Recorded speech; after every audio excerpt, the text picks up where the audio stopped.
Magandang araw mga kapatid, Noxky Vlog. Andito tayo ngayon sa Microbike, Florida Blanca, Pampanga, para dito sa EXT 150. Ayan, nakita natin yung sa likod na to. So tingnan natin yung specs and then yung cash and installment. So may magandang pinagbago yung Microbike dito sa mga presyo ng motor nila. So abangan po natin yan. Pero kung bago ka pa lang sa aking channel, ay huwag mong kalimutan na mag-subscribe and then click mo na rin yung notification bell para updated ka sa mga susunod kong videos. Then patuloy nyo kay follow mga kapatid sa aking Facebook page na Noxky Vlog. Shoutout nga pala kay Burotonatics at kay Carlo Bike Brad. Salamat sa inyong suporta mga sir.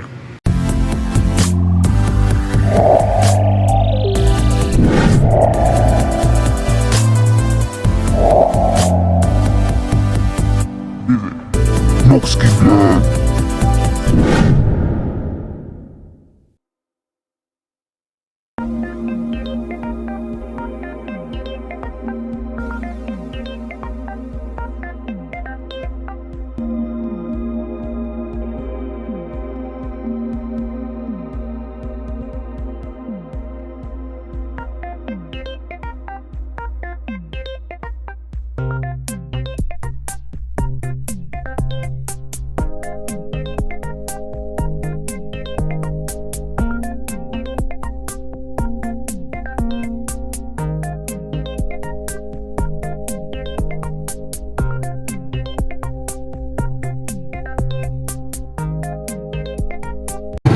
Ito ay glossy blue.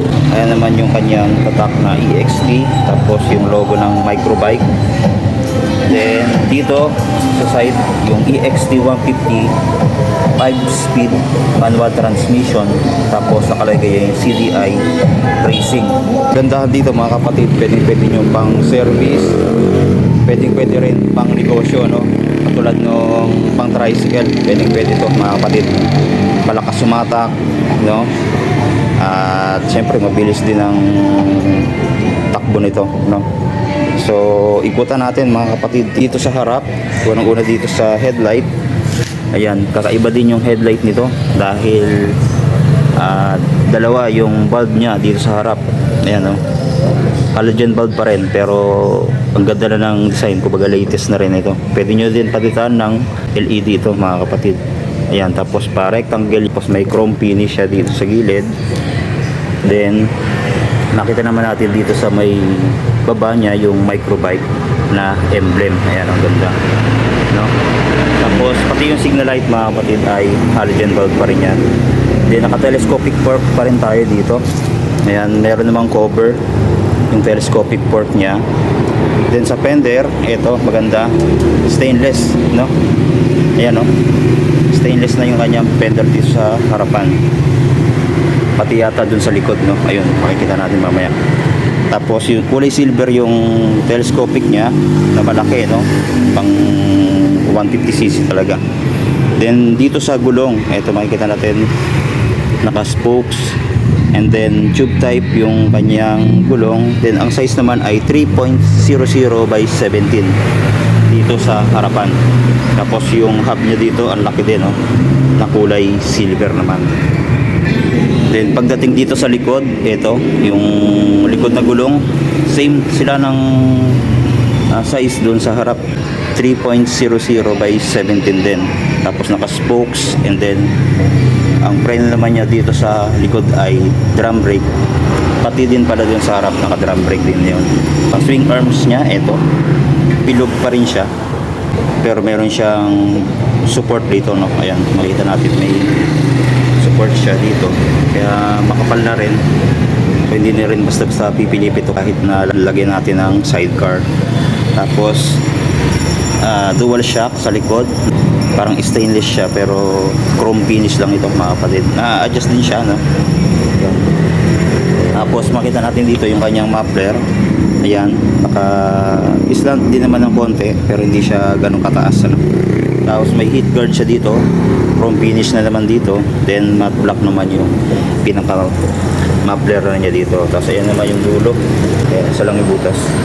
May kickstart pa rin ito. Tapos sa makina niya, ayan, naka glossy black ang kulay, no? Yan, tapos may microbike dito.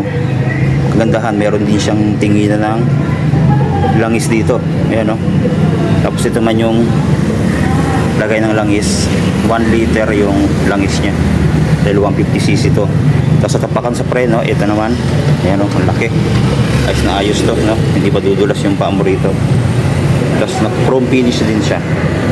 Dan sa footdex, ito, goma, ordinary lang, hindi siya napiflip.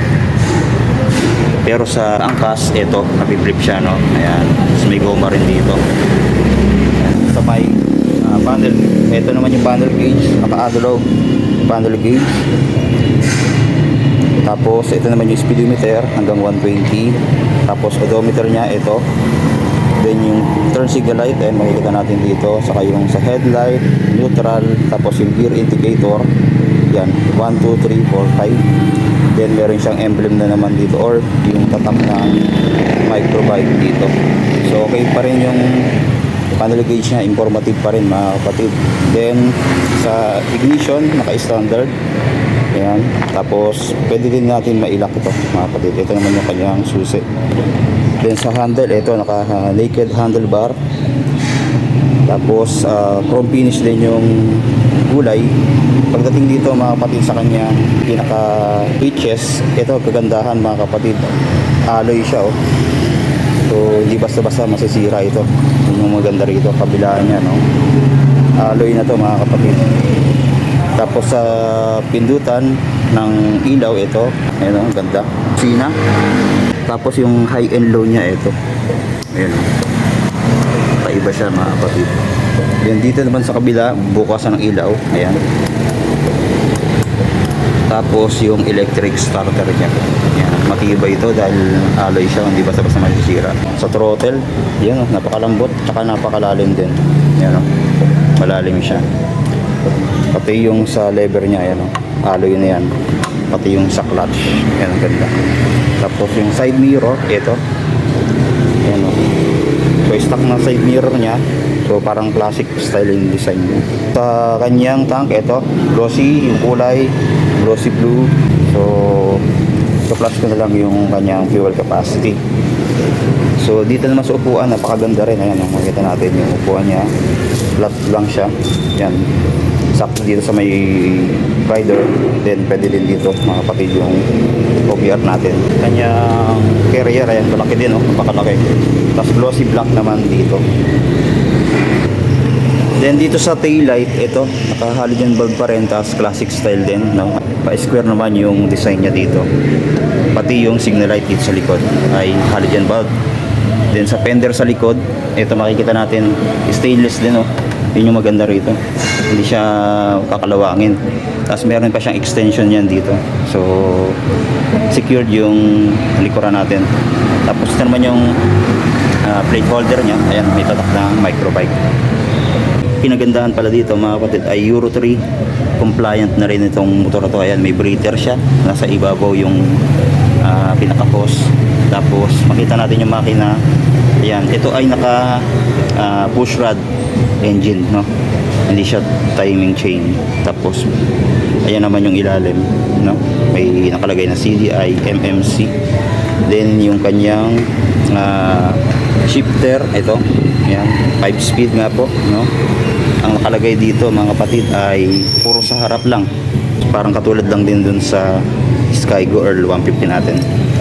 Tapos dito meron din siyang side stand. Ayan, malaki din yung bakal, ano, medyo matigas lang yung spring na ito. Tapos pati sa center stand, ayan, kapal yung bakal niya. Tapos sa chain drive, ito, ayan, meron siyang cover dito sa ibabaw, pero sa ilalim wala. Ayan, makita natin yung kadena niya, ano. Tapos yung size niya dito 45 yung sprocket sa likod. So dito hindi natin sure kung ilan, no? Kung 14 ba or 15. Pero kadalasan kasi ginagamit 14. Ayan. Then pakita ko sa inyo mga kapatid yung ano, pwede na pala tong buksan, ano. Yan sinabi sa atin. Testing natin kung ano yung tunog. So yan. Yan, marinig natin yung kanyang makina. So makina. Yan. natin. Try natin, no? Yan.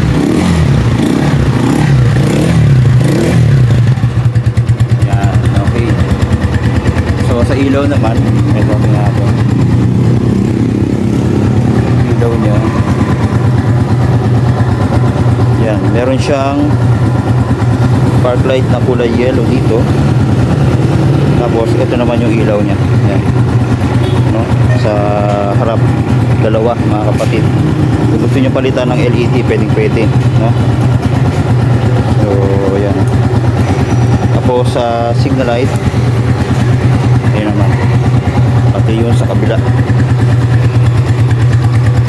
Ito natin. Tapos sa kabila,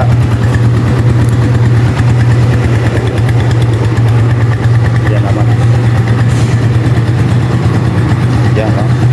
Tapos busina, try din natin mga kapatid. Busina, ito. Okay din siya mga kapatid. So sa halagang 45,000 mga kapatid, yung cash nito, pwede nyo lang ma-avail itong unit na to, no? Kagandahan, 150cc na siya. Ready na rin pala itong palagyan mga kapatid ng support na shock dahil may kabitan na siya dito, nakabak na pati dito sa kabila. Ayan, no? Meron na siya dito. Pwede nyong gawing apat yung shock niya. So ayan, ipo-flash ko na lang din mga kapatid yung kanyang price and then yung installment itong motor na to. Tapos marami pa rin silang mga motor dyan mga kapatid na available. So ito lang po mga kapatid. Maraming salamat. God bless po sa ating lahat.